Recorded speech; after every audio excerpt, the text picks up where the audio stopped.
welcome to the No Regrets Project's Health and Wellness Speaker Series, where we've gathered experts in health and wellness to help you get the body and the life that you want. My name is Travis Richardson, and I'm the host tonight for the No Regrets Project. And we've got an awesome speaker with us, Dr. Tanya Teggatz with the Teggatz Clinic. And Dr. Tanya is board certified in integrative medicine, and is actually really she's a champion in this field and is transferring her practice as I speak, actually over to a completely functional medicine, holistic way of practicing. She's also a specialist in acupuncture and studied with the famous Helms and the Helms Clinic. And so she's got lots of awesome credentials she's bringing with us tonight, and really excited to have you on with us tonight, Dr. Tanya. Hi, Travis. How are you? I'm very good. So I just wanted to start off by asking you sort of your story as far as, where you've come from. Not a lot of doctors that I know of who practice traditional allopathic medicine make that transition and really want to go full force into the integrative and functional world. So kind of curious as to how you came about that decision in your life. Sure. Well, like you said, I did train a traditional allopathic route, went to University of Iowa for medical school, and here in Cedar Rapids, Iowa for my residency in family practice. After I had 4 children, after my 4th child was born, I decided to take a sabbatical and stay home for what turned out to be several years. I actually homeschooled my children for a year, and we took an extended trip to Argentina during that year. And during that time, I found that I had a little extra time to study some things that I had been interested in for a long time. We just never had time to really pursue, and one of those was acupuncture. So acupuncture was really kind of the gateway for me into functional medicine, and acupuncture is great, another natural form of treatment, very effective for lots of different conditions that traditional medicine often has difficulty treating without medications, which have a lot of side effects. But it was through there that I met a lot of functional medicine doctors. I really didn't even know what functional medicine was, to tell you the truth, but just when it was explained to me, it really resonated with me, looking at the root cause of illness and really trying to achieve health and healing. Healing is not something that is really discussed at all in medical school. In fact, even something as simple and you would think as basic as nutrition. I think we spent a total of 1 week in first year of medical school in biochemistry, and then we really never talked about it again. So I always felt that was lacking in my allopathic training. However, I was, very interested in it. And so functional medicine has just been really just captivated me and really helped my patients actually heal rather than putting a Band-Aid on the problem. Basically, I was taught to diagnose and then treat with a medication, pretty much. But if the root cause is never addressed, it's going to just pop up somewhere else, and then you got to put another Band-Aid on, another medication, another Band-Aid, another medication. And I find that, patients are ahead of the curve, I think, versus the doctors many times. They know that that's not a smart way to go. That doesn't really even make any sense. But it's kind of what a lot of doctors are just mired in and don't even really look outside that box.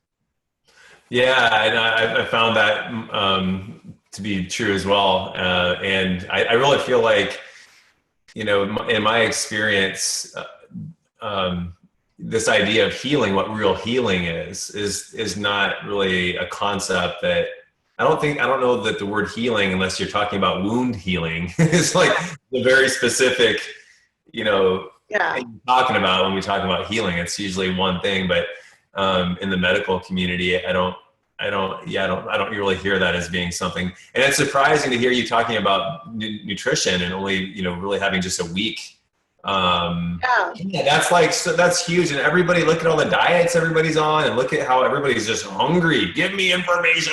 Show me how to do this. Right. And in my functional medicine training, it's just been wonderful to learn about nutrition.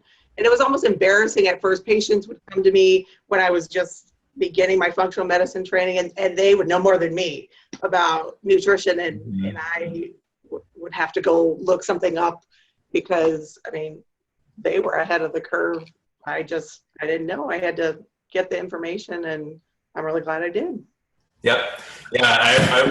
I remember talking to my sister who's a PA, and she was telling me that, you know, a lot of the education that she receives on medications, and because doctors, you know, are so busy, they're seeing so many people so fast, that the education that she now receives on a lot of things is two ways. One, through drug reps that she's affiliated with, right, which is a segment. So she's not exposed to even all the possibilities that even in the allopathic world, she's exposed to a narrow part of that. And then also her patients. Yeah, commercials. Yeah, they hear something on a commercial or they read about it, and yeah, they bring it. Yeah, and it's she likes it. She actually welcomes it, because and not every doctor does, but she actually loves it when a patient comes in and says, "I found this, this, and that," and she's like, "Great, let me go look at this from my perspective." And then, but anyway, so there's a lot of, I think there's a lot of trending toward being open more now because of the internet.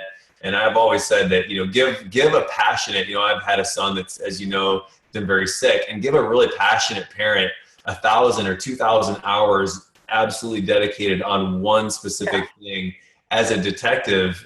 And it's hard to match that. Who has 2,000 hours to spend on one disease condition? You know, you know. So let's talk about that. So getting back to so my son had ulcerative colitis, recently had his colon removed as a result of that. But this just outlines your topic for tonight, which is we're really talking about leaky gut and gut health and why that's so important. So I think it's super relevant. I'm seeing autoimmune conditions skyrocket. It's off the chart how many people I know are coming down with either a syndrome that really they can't decide what it is. Tests aren't figuring it out. And you always say that health starts in the gut, and I want your perspective on that. Yeah, well, you know, one of the main functions of the gut obviously is digestion, and we really need to digest our food properly in order to get the energy out of our food and the nutrients out of our food for all other bodily functions to happen. So, I mean, if you don't have that, nothing else will be working properly. Also, a huge part of the immune system exists right in the gut. So what we eat, especially if you have a leaky gut, which we can talk about in more detail, but what we eat, if you have a leaky gut, is exposed to the immune system. Once the immune system is triggered or activated, that's where a lot of the problems exist. And then that activation of the immune system can go anywhere in the body. So digestion, the immune system, and then also the gut-brain axis is incredibly important. More than 70% of our serotonin, for example, which is an important brain neurotransmitter, is produced in your gut. So what you eat affects how you feel. And a lot of people, when they first come to me, have no idea that, why am I so anxious, that connecting that how their mood is with what they eat. And it is incredibly important. And once they learn that, they're often relieved, and it kind of puts the pieces together, so it helps them just understand themselves better. So yeah, I really think digestion and health really starts in the gut.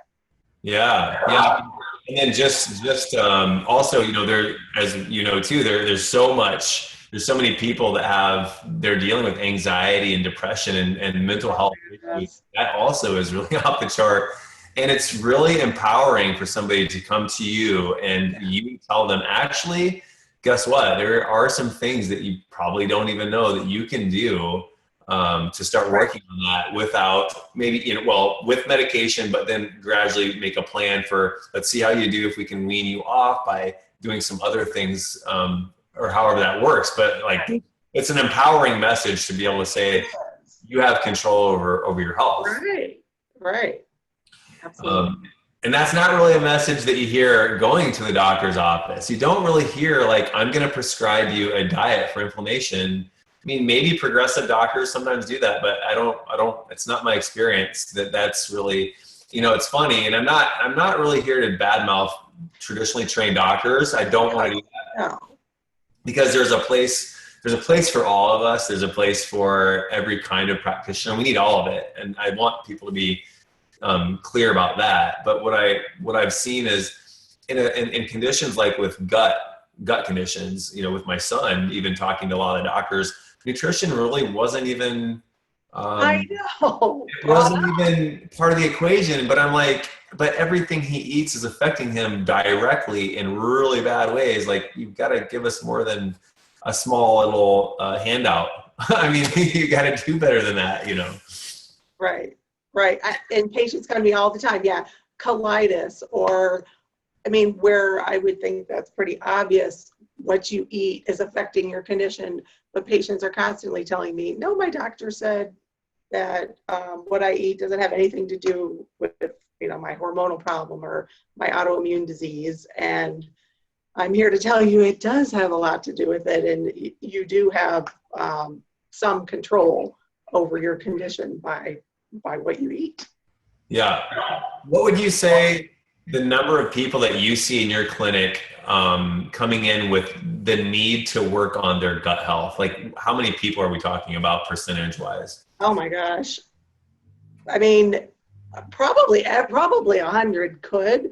Whether that's the most effective route to start with is still probably about 80%.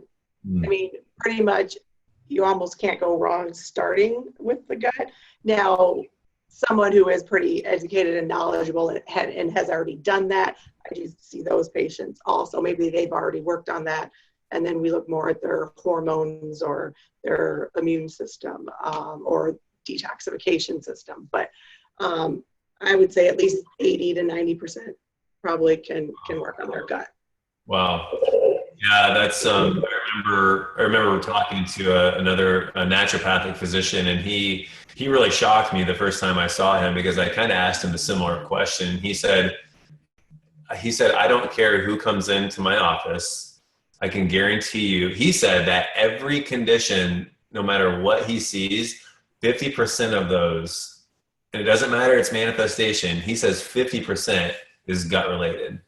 It doesn't matter what it is. You're coming in for anxiety, it's your gut. You're coming in for diabetes, it's your gut. It doesn't matter. He's like, it doesn't matter. Like, it's it's stuff that's happening in your gut is your. And actually, that makes my job fairly easy, because we pretty much start in the same area, no matter what the conditions. There are lots of conditions that I am with other physicians treating that I don't know a lot about, but they get better with the same plan, because the foundation of the plan is really lifestyle changes. What you're eating, sleep, stress management, relationships, movement.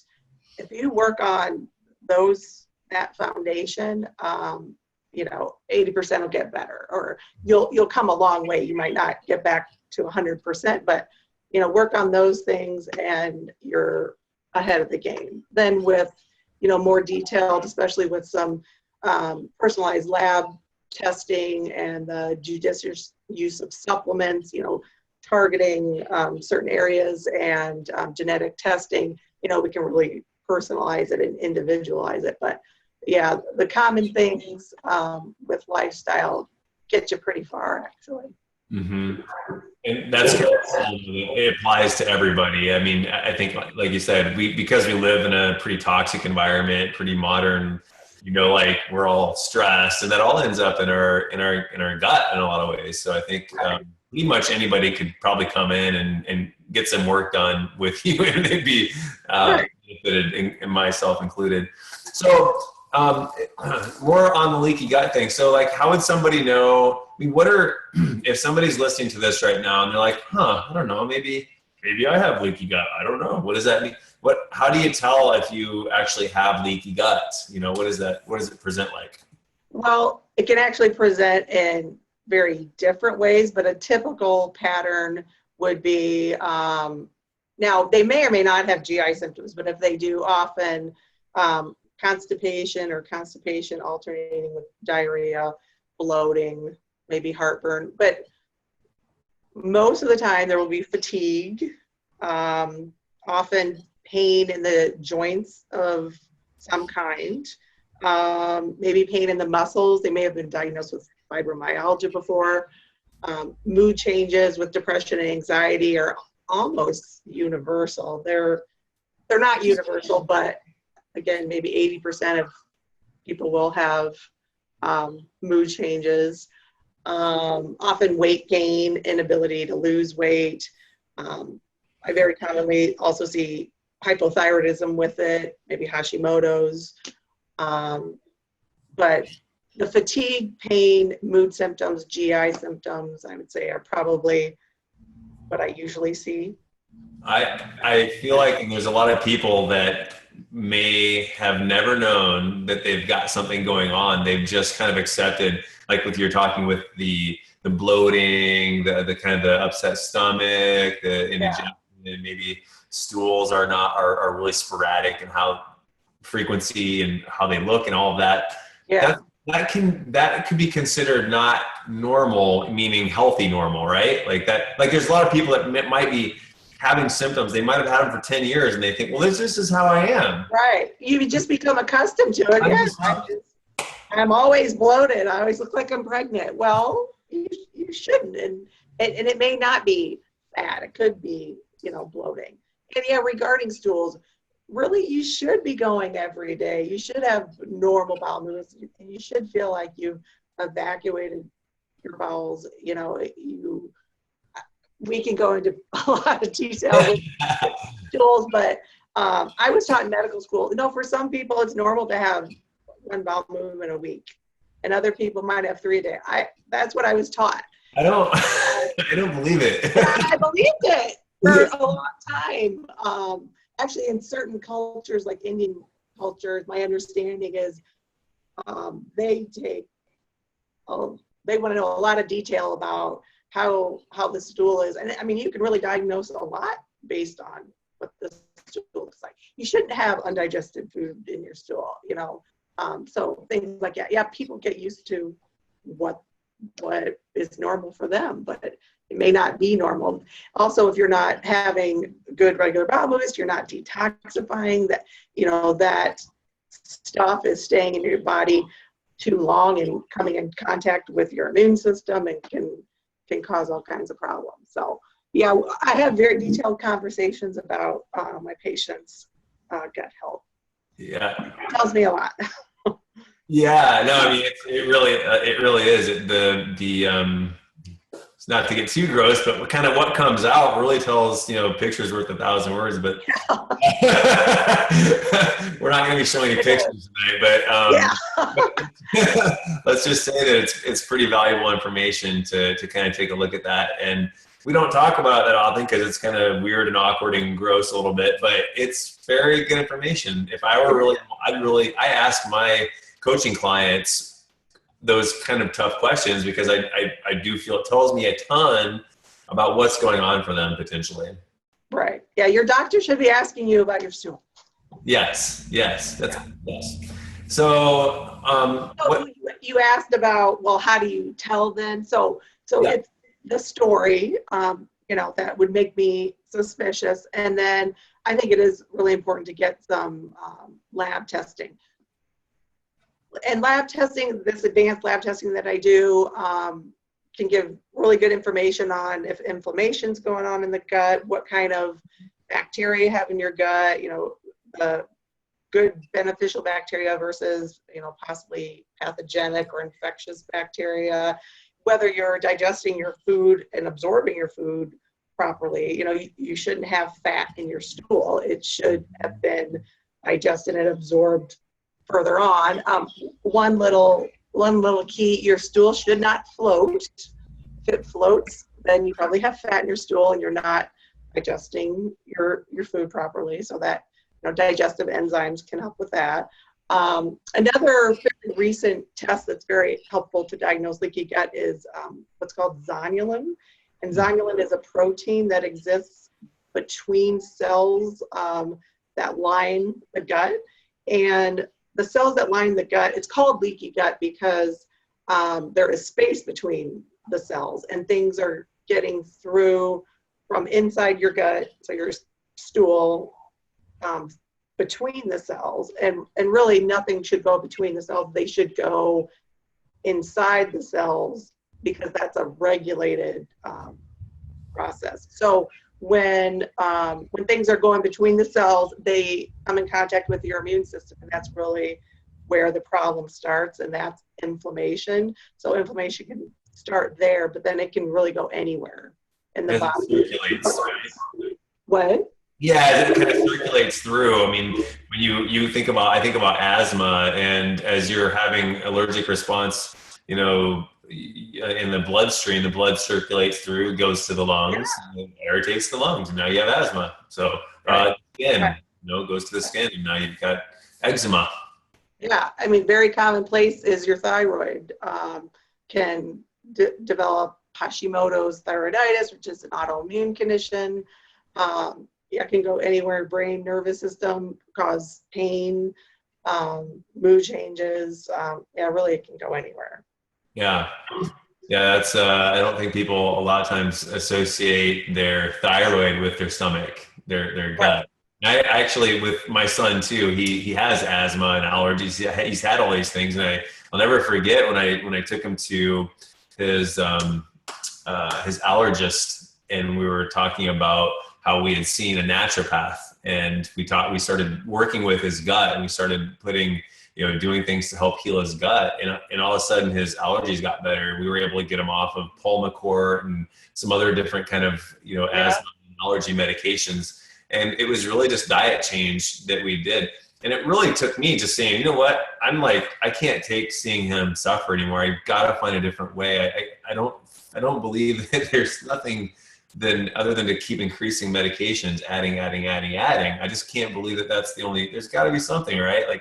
And so I finally, but they just didn't see that was possible, that food and cleaning up the food and making sure you're not eating certain things that were causing the leaky gut. We found he was allergic to gluten and some other things. It's actually that is exactly all that he needs in so many ways.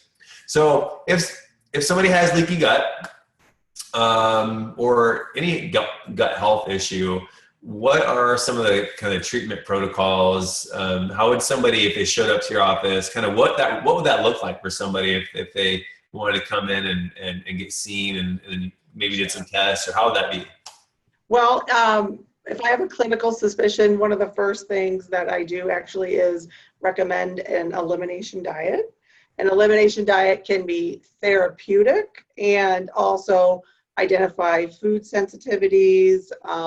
So the things that are eliminated usually are the biggest allergenic foods: gluten, dairy, corn, soy, often eggs. So really, patients are eating whole foods, lots of vegetables, non-gluten grains, meats, fish, chicken, nuts and seeds, healthy oils. So doing this elimination diet is a sort of a cleansing process in and of itself. It's probably a better diet than the person was on previously. And it's not an easy thing to do. A lot of patients, it actually isn't possible. It's really just too different than what they're used to. But if a patient can do it, that's usually the first thing I do. So you do that for at least 3 weeks, and then you reintroduce one food at a time that you had eliminated. Usually patients will find that they feel significantly better, whatever symptoms they were having. Oftentimes, sometimes they're 100% better. Sometimes they're 50% better.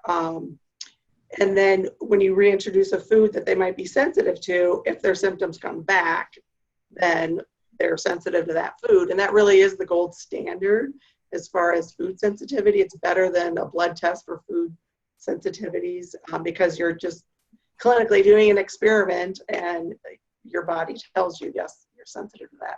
So I have them avoid that for at least 3 months while we're working on healing the gut.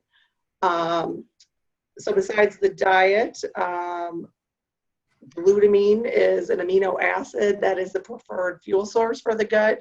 I usually recommend that, oftentimes in combination with things like aloe vera, zinc, garlic, oregano.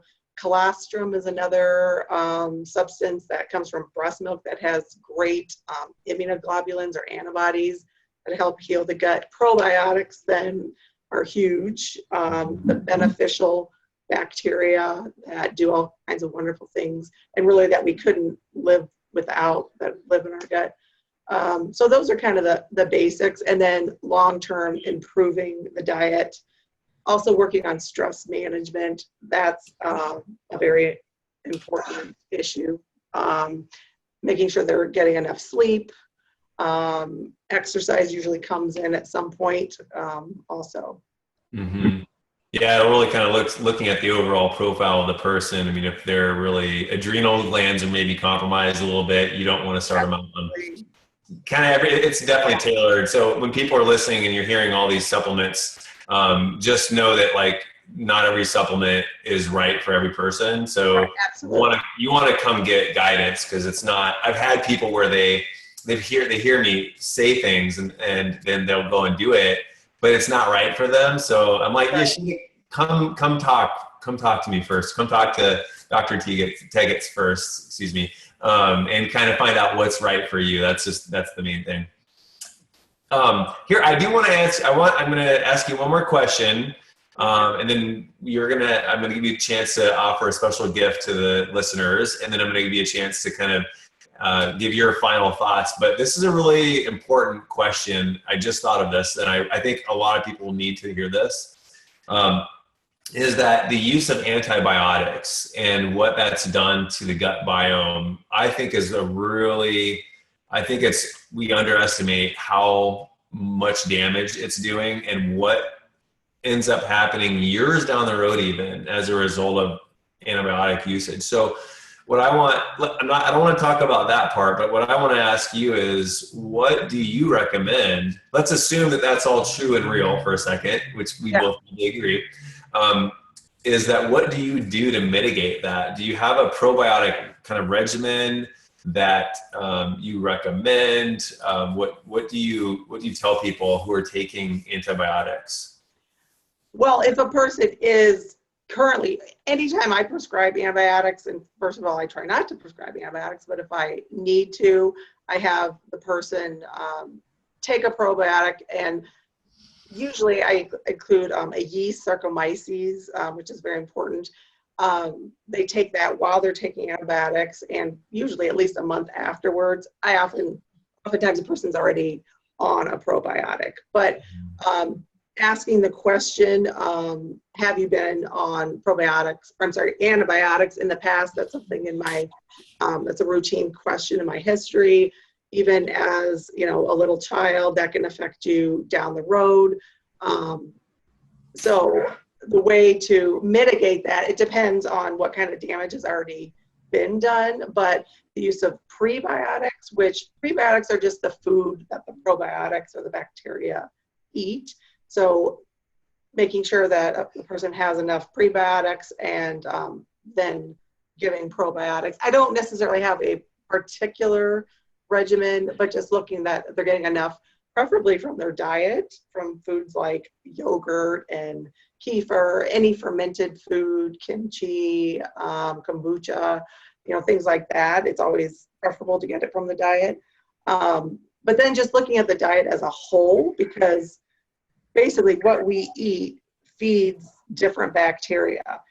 So you can look at people who are have certain characteristics, like obese patients versus thin people. They have different bacteria in their gut.